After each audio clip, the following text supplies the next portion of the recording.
ಸ್ನೇಹಿತರೆ ನಮಸ್ಕಾರ, ಶುಭೋದಯ, ಶುಭ ದಿನ. ನಿಮ್ಮ ಮಿತ್ರ ಸಮಾಜ ಡಿಜಿಟಲ್ ನ್ಯೂಸ್ ವಾಹಿನಿಯಿಂದ ನಿಮ್ಮ ಕುಮಾರ್.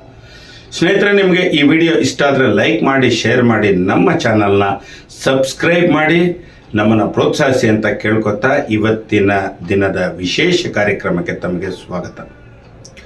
ಸ್ನೇಹಿತರೆ, ರಾಜ್ಯ ರಾಜಕಾರಣದಲ್ಲಿ ಬಹಳಷ್ಟು ಸದ್ದು ಮಾಡ್ತಿರೋದು ಬಿಜೆಪಿಯ ರಾಜ್ಯಾಧ್ಯಕ್ಷರ ಆಯ್ಕೆ.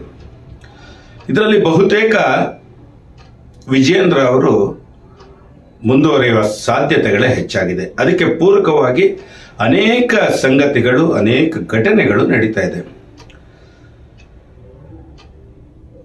ಯಾರು ವಿಜಯೇಂದ್ರ ಅವರನ್ನ ವಿರೋಧ ಮಾಡ್ತಾ ಇದ್ರು ಒಂದು ಬಣ, ಆ ಬಣದಲ್ಲಿ ಪ್ರಮುಖವಾಗಿ ಯತ್ನಾಳ್ ಅವರಿದ್ರು. ಯತ್ನಾಳ್ ಅವ್ರನ್ನ ಉಚ್ಚಾಟನೆಯ ನಂತರ ಆ ಬಣದ ಕೆಲ ವಿಷಯಗಳು ಮತ್ತು ಕೆಲ ಸಂಗತಿಗಳು ಗುಪ್ತವಾಗಿ ನಡೀತಾ ಇತ್ತು ಅಂದ್ರೆ ತಪ್ಪಾಗಲಿಕ್ಕಿಲ್ಲ. ಅಂತಹ ಪ್ರಮುಖ ಘಟನೆಗಳಲ್ಲಿ ಅವರನ್ನು ಬಹಳಷ್ಟು ವಿರೋಧ ಮಾಡಿದ್ದವರಲ್ಲಿ ಅರವಿಂದ ಲಿಂಬಾವಳಿ ಅವರಿರ್ಬೋದು, ಸಿದ್ದೇಶ್ವರ್, ಪ್ರತಾಪ್ ಸಿಂಹ,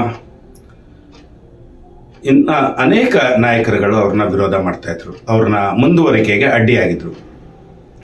ಈಗ ವಿಜಯೇಂದ್ರ ಅವರನ್ನ ಮುಂದುವರಿಸುವ ನಿಟ್ಟಿನಲ್ಲಿ ಅವರನ್ನೆಲ್ಲರನ್ನು ಕರೆದು ಸಮಾಧಾನಪಡಿಸಿ ಅವರಿಗೆ ಸಪೋರ್ಟ್ ಮಾಡಬೇಕು ಅಂತ ಹೈಕಮಾಂಡ್ ಒಂದು ಟಾಸ್ಕ್ನ ಪ್ರಹ್ಲಾದ್ ಜೋಶಿ ಅವರಿಗೆ ನೀಡಿದೆ.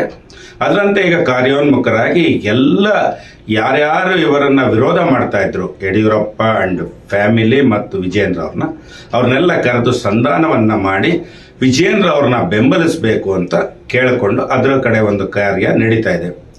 ಇನ್ನೊಂದು ಎರಡನೇದು, ಒಂದು ಪಕ್ಷ ವಿಜಯೇಂದ್ರ ಅವರನ್ನೇ ಮುಂದುವರಿಸೋದಾದ್ರೆ ವಿರೋಧ ಪಕ್ಷದ ನಾಯಕರಾದ ಆರ್ ಅಶೋಕ್ರವ್ರನ್ನ ಬದಲಾಯಿಸಬೇಕು ಅನ್ನೋದು ಇನ್ನೊಂದು ಅಜೆಂಡಾ.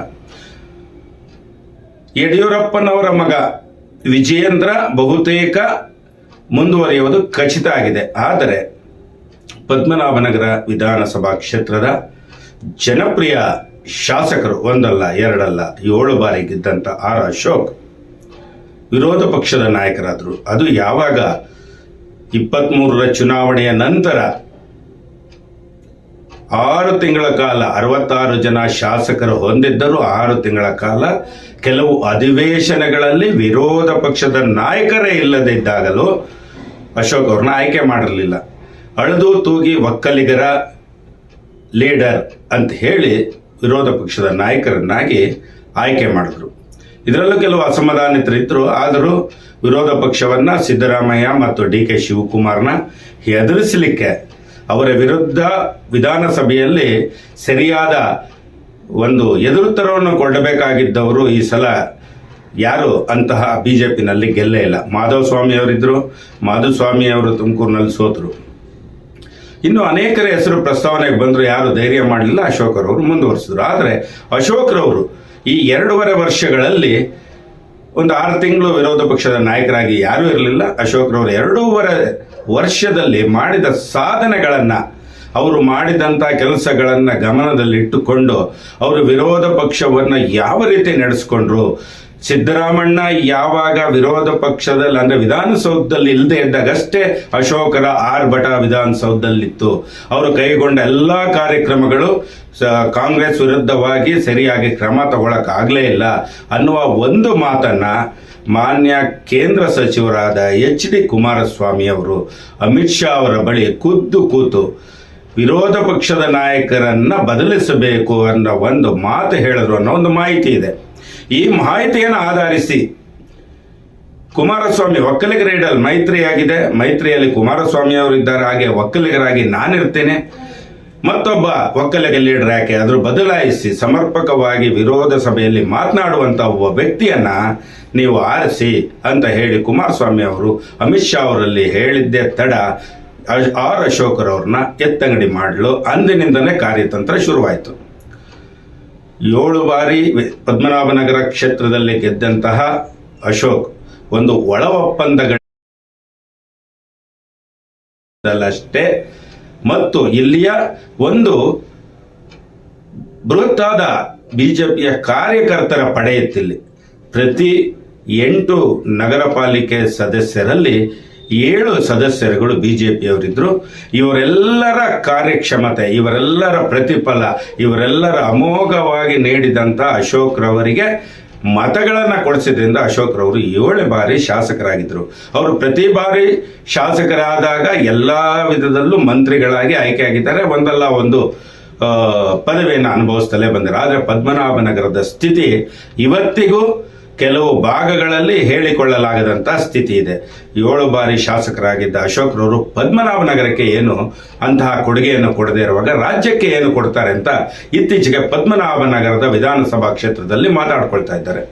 ಅದರಲ್ಲೂ ಕೆಲವರು, ಅವರ ಜೊತೆಗಿದ್ದ ಕೆಲವು ಬಿಜೆಪಿಯ ನಗರ ಪಾಲಿಕೆ ಸದಸ್ಯರು ಚುನಾವಣೆಯ ನಂತರ ಒಂದು 6-7 ಬಿಜೆಪಿಯ ಸದಸ್ಯರು ಕಾಂಗ್ರೆಸ್ ಸೇರ್ಪಡೆಯಾಗಿರೋದು ಇದಕ್ಕೆ ಒಂದು ಜ್ವಲಂತ ಉದಾಹರಣೆ ಅಂತಲೇ ಹೇಳ್ಬೋದು. ಅಶೋಕ್ ರವರು ಪ್ರತಿ ಸಾರಿಯೂ ದೇವೇಗೌಡರ ಬಲದಿಂದಲೇ ಗೆದ್ದಿರೋದು ಅಂದರೆ 2 ಮಾತು ತಪ್ಪಾಗಲಿಕ್ಕಿಲ್ಲ. ದೇವೇಗೌಡರಿಗೂ ಅಷ್ಟೇ ಪದ್ಮನಾಭನಗರದಲ್ಲಿ JDS ಶಾಸಕರನ್ನ ಗೆಲ್ಲಿಸಿಕೊಳ್ಳುವ ತಾಕತ್ತು, ಹುಮ್ಮಸ್ಸು ಇದ್ರೂ ಸಹಿತ ಅವರು ಯಾಕೋ ಏನೋ ಅಶೋಕ್ ರವರಿಗೆ ಬೆಂಬಲ ಕೊಡ್ತಾ ಬಂದರು. ಅವರು ಕೊಟ್ಟಂತ ಪ್ರತಿ ಚುನಾವಣೆಯಲ್ಲೂ ಯಾವುದೇ ಪ್ರಬಲ JDS ಅಭ್ಯರ್ಥಿಯನ್ನ ಅವರಾಗಲಿ ಕುಮಾರಸ್ವಾಮಿ ಅವರಾಗಲಿ ಪದ್ಮನಾಭನಗರ ಕ್ಷೇತ್ರದಲ್ಲಿ ಹಾಕಲೇ ಇಲ್ಲ. ಒಂದಿಬ್ಬರು ಬಿಜೆಪಿಗೆ ಪ್ರಬಲವಾಗಿ ಪೈಪೋಟಿ ಕೊಟ್ಟಂತ ಒಂದಿಬ್ಬರು ನಾಯಕರನ್ನ ನಾನೀಗ ಹೇಳ್ತೀನಿ. MV ಪ್ರಸಾದ್ ಬಾಬು ಜನತಾದಳದ ಅಭ್ಯರ್ಥಿಯಾಗಿ ಒಮ್ಮೆ ಚುನಾವಣೆಗೆ ನಿಂತರು. ಎಷ್ಟು ಅಬ್ಬರ ಇತ್ತು ಅಂದ್ರೆ ಪ್ರಸಾದ್ ಬಾಬು ಅವರು ಚುನಾವಣೆಯಲ್ಲಿ ಗೆಲ್ತಾರೆ, ಅಶೋಕ್ ಅವರು ಸೋಲ್ತಾರೆ ಅನ್ನುವ ಹಂತಕ್ಕೆ ಹೋಗಿದ್ದಂತಹ ಚುನಾವಣಾ ಪ್ರಚಾರ ಇನ್ನು ಕೆಲವೇ ದಿನಗಳಿರುವಾಗ ಪದ್ಮನಾಭನಗರ ಆಟದ ಮೈದಾನದಲ್ಲಿ ಬೃಹತ್ ಸಮಾವೇಶವನ್ನ ಹಾಕೊಂಡಿತ್ತು. ಪದ್ಮನಾಭನಗರದಲ್ಲಿ ಆ ಒಂದು ಬೃಹತ್ ಸಮಾವೇಶಕ್ಕೆ ಕೆಲವೇ ಮೀಟರ್ಗಳ ಅಂತರದಲ್ಲಿದ್ದ ದೇವೇಗೌಡರು ಬರಲೇ ಇಲ್ಲ. ರಾತ್ರಿ 10 ಗಂಟೆಯ ತನಕ ಜನ ಕಾದು ಸುಸ್ತಾಗಿ ಮನೆಗೆ ಹೋದ್ರೆ ಹೊರತು ಮನೆಯಿಂದ ದೇವೇಗೌಡರು ಪದ್ಮನಾಭನಗರದ ಆಟದ ಮೈದಾನಕ್ಕೆ ಬಂದು ಪ್ರಸಾದ್ ಬಾಬು ಜನತಾದಳದ ಅಭ್ಯರ್ಥಿವರಿಗೆ ಓಟ್ ಕೊಡಿ ಅಂತ ಕೇಳಲೇ ಇಲ್ಲ. ಇದರ ಪ್ರತಿಫಲವಾಗಿ ಪದ್ಮನಾಭನಗರದಲ್ಲಿ ಅವತ್ತು MV ಪ್ರಸಾದ್ ಬಾಬು ಅವರು ಜನತಾದಳದ ಅಭ್ಯರ್ಥಿಯಾಗಿದ್ರು, ಚುನಾವಣೆಯಲ್ಲಿ ಸೋತರು. ಆ ಒಂದು ಪ್ರಚಾರಕ್ಕೆ ಬರ್ದೇ ಇರೋ ಮಾಡಿದ್ದೆ ಅಶೋಕ್ ಅವರು ಅಂತ ನಂತರ ಅಲ್ಲಿಯ ಜನಗಳಿಗೆ ಗೊತ್ತಾಯ್ತು. ಇದಾದ ನಂತರಗಳಲ್ಲಿ ಈಗ 2 ಚುನಾವಣೆ ಹಿಂದೆ ಅನ್ಸುತ್ತೆ, ಬಹುಶಃ VK ಗೋಪಾಲ್ ಅನ್ನೋ ಇನ್ನು ಮತ್ತೊಬ್ಬ ಅಭ್ಯರ್ಥಿ ಜನತಾದಳಕ್ಕೆ ಪ್ರಬಲವಾಗಿ ಬಂದಿದ್ರು. ಇನ್ನೇನು ಗೆಲ್ಲುವ ಎಲ್ಲ ಒಂದು ಅರ್ಹತೆಯನ್ನ VK ಗೋಪಾಲ್ ಹೊಂದಿದ್ರು. ಆದರೆ ಜನತಾದಳದ ಪರವಾಗಿ ಕೆಲಸ ಮಾಡುತ್ತಿದ್ದ ಕೆಲವು ಪ್ರಬಲವಾದ ನಾಯಕರುಗಳನ್ನೆಲ್ಲ ಅಶೋಕ್ ರವರು VK ಗೋಪಾಲ್ ಪರವಾಗಿ ಕೆಲಸ ಮಾಡದಂತೆ ತಟಸ್ಥ ಮಾಡಿ ಆ ಚುನಾವಣೆಯಲ್ಲೂ VK ಗೋಪಾಲ್ ಸೋತು ಅಶೋಕ್ ಅವರು ಗೆಲ್ಲುವಂತಾಯ್ತು. ಇಲ್ಲಿ ಏನೇ ಆಗಿದ್ರು ಅಶೋಕ್ ಅವರು ಗೆಲ್ಲುವುದಕ್ಕೆ ಮೂಲ ಕಾರಣ ಇಲ್ಲಿಯ ಆಗಿನ ನಗರ ಪಾಲಿಕೆ ಸದಸ್ಯರುಗಳು ಮತ್ತು ಕಾರ್ಯಕರ್ತರೇ ಆಗಿದ್ರೆ ಹೊರತು ಇಲ್ಲಿ ಅಶೋಕ್ ಅವರ ವೈಯಕ್ತಿಕ ವರ್ಚಸ್ಸೇನೂ ಇಲ್ಲ. ಒಕ್ಕಲಿಗರ ಒಂದು ಪ್ರಭಾವ ದೇವೇಗೌಡರ ಮತ್ತು ಕುಮಾರಸ್ವಾಮಿ ಅವರ ಕುಟುಂಬಕ್ಕಿರುವಷ್ಟು ಅಶೋಕ್ ರವರಿಗಿಲ್ಲ. ಅಷ್ಟೇ ಯಾಕೆ ಕಾಂಗ್ರೆಸ್ಸಿನ DK ಶಿವಕುಮಾರ್ ಅವ್ರನ್ನ ಒಕ್ಕಲಿಗರ ನಾಯಕರು ಅಂತ ಕನ್ಸಿಡರ್ ಮಾಡುವಷ್ಟು ಪದ್ಮನಾಭನಗರ ಕ್ಷೇತ್ರದಲ್ಲಿ ಅಶೋಕ್ ಅವರವ್ರಿಗೆ ಕನ್ಸಿಡರ್ ಮಾಡಲ್ಲ. ಹೀಗಿರುವಾಗ ಇವರ ಒಳ ಒಪ್ಪಂದದ ಆಧಾರದ ಮೇಲೆ ಎಲ್ಲ ರೀತಿಯ ಕೆಲಸಗಳು, ಎಲ್ಲ ರೀತಿಯ ಕಾರ್ಯಗಳು ಆಗಿ ಇವರು ಪ್ರತಿ ಸಲ ಚುನಾವಣೆಗೆ ಗೆದ್ದಾಗಲೆಲ್ಲ ಮಂತ್ರಿಗಳಾಗಿದ್ದಾರೆ. ಇಂತಹ ಮಂತ್ರಿಗಳಾಗಿ ವಿಧಾನಸಭೆಯಲ್ಲಿ ಪ್ರತಿಪಕ್ಷದ ನಾಯಕರಾಗಿ ಸಮರ್ಪಕವಾಗಿ ಕೆಲಸ ಮಾಡಲ್ಲ. ಈ ಎಲ್ಲ ಅಂಶಗಳನ್ನ ಕುಮಾರಸ್ವಾಮಿ ಅವರಿಗೆ ಗೊತ್ತಿದ್ದರಿಂದ ಇವರು ಅಮಿತ್ ಶಾಗೆ ಹೇಳಿ ಹಿಂದುಳಿದ ವರ್ಗದವರು ಅಂದ್ರೆ ಸಿದ್ದರಾಮಯ್ಯ ಅವರು ಹಿಂದುಳಿದ OBC ಅವರು, ಅವರಿಗೆ ಪ್ರಬಲವಾಗಿ ಒಬ್ಬ ಹಿಂದುಳಿದ OBC ಒಬ್ಬ ವಿರೋಧ ಪಕ್ಷದ ನಾಯಕರನ್ನಾಗಿ ಮಾಡಿದ್ರೆ ಅಂಥವ್ರನ್ನ ಹೂಡಿಕೆ ಮಾಡಿ ಅಂತ ಬಂದಿದ್ದೆ ಸುನಿಲ್ ಕುಮಾರ್, ಕಾರ್ಕಳದ ಶಾಸಕ. ಇವರ ಮೇಲೂ ಅನೇಕ ಆರೋಪಗಳಿವೆ, ಅದು ಬೇರೆ ಮಾತು. ಆರೋಪಗಳು ರಾಜಕಾರಣದಲ್ಲಿ ಆರೋಪ ಪ್ರತ್ಯಾರೋಪ ಇದ್ದಿದ್ದೆ. ಆದರೆ ಇವರನ್ನ ಮಾಡಿ ಅಶೋಕ್ರವ್ರನ್ನ ಇಳಿಸಬೇಕಾದ್ರೆ ಕೆಲವೊಂದು ಕಾರಣಗಳು ಬೇಕು. ಆ ಕಾರಣಗಳು ಸಮರ್ಪಕವಾಗಿರಬೇಕು. ಈಗ ನಾನು ಹೇಳಿದಂತಹ ಇಷ್ಟೆಲ್ಲ ವಿಷಯಗಳನ್ನ ಅಮಿತ್ ಶಾ ಅವರಿಗೆ ಹೇಳಿ ಅಶೋಕ್ರವ್ರನ್ನ ಇಳಿಸಿ ವಿರೋಧ ಪಕ್ಷದ ನಾಯಕರನ್ನ ಬದಲಾಯಿಸುವ ನಿಟ್ಟಿನಲ್ಲಿ ಈಗ ಕಾರ್ಯತಂತ್ರ ಆಗ್ತಿದೆ. ಏನೇ ಆಗಲಿ, ಬಿಜೆಪಿಯ ಸರ್ಕಾರ ಒಂದು ಒಡೆದ ಮನೆ ಆಗಿದೆ. ಒಂದೇ ಮನೆ ಆದರೂ 3 ಬಾಗಿಲಾಗಿದೆ. ಅಲ್ಲಿ ಒಂದು ವಿಜೇಂದ್ರರ ಗುಂಪು, ಒಂದು ತಟಸ್ಥ ಗುಂಪು, ಮತ್ತೊಂದು ಯತ್ನಾಳ್ ಪರವಾದ ಗುಂಪಿದೆ. ಈ ಎಲ್ಲ ಗುಂಪುಗಳನ್ನು ನಿಭಾಯಿಸ್ಕೊಂಡು ಹೋಗುವಂತಹ ಚಾಕಚಕ್ಯತೆ ಮತ್ತು ಅದನ್ನು ಪಾಲಿಸಬೇಕಾದ್ರೆ ಯಡಿಯೂರಪ್ಪರ ಒಂದು ಕುಟುಂಬಕ್ಕಷ್ಟೇ ಸಾಧ್ಯ. ಬೇರೆ ಯಾರಾದರೂ ಆದ್ರೂ ಅಷ್ಟು ಸಮರ್ಪಕವಾಗಿ ನಿಭಾಯಿಸಕ್ಕಾಗಲ್ಲ. ಹಾಗಾಗಿ ಎಲ್ಲರನ್ನು ಒಟ್ಟಿಗೆ ಸೇರಿಸಿ ಈಗ ವಿಜೇಂದ್ರ ಅವ್ರನ್ನ ಮುಂದುವರಿಸುವ ಒಂದು ಕಸರತ್ ನಡೀತಾ ಇದೆ. ಅದೇ ರೀತಿ ಅಶೋಕ್ರವ್ರನ್ನ ಏನು ಭಾರತೀಯ ಜನತಾ ಪಕ್ಷ ಬದಲಾಯಿಸುತ್ತೋ ಬಿಡುತ್ತೋ ಗೊತ್ತಿಲ್ಲ. ಆದರೆ ಸ್ವಕ್ಷೇತ್ರವಾದ ಪದ್ಮನಾಭನಗರದಲ್ಲಿ ಅನೇಕ ಕೆಲಸ ಕಾರ್ಯಗಳು ಆಗಬೇಕಾಗಿದೆ.